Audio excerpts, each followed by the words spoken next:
ঈমানের পথে অবিচল থেকে আমার মরণ যেন হয়।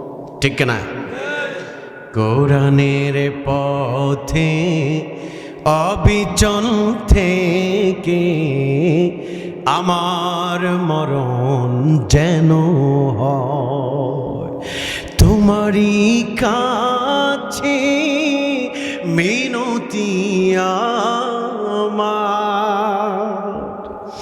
তোমারই কাছে মিনতি আমার। ও গো মহামহিয়ান, কোরআনের পথে অবিচল থেকে আমার মরণ যেন হয়। বলেন, ঈমানের পথে অবিচল থেকে আমার মরণ যেন হয়।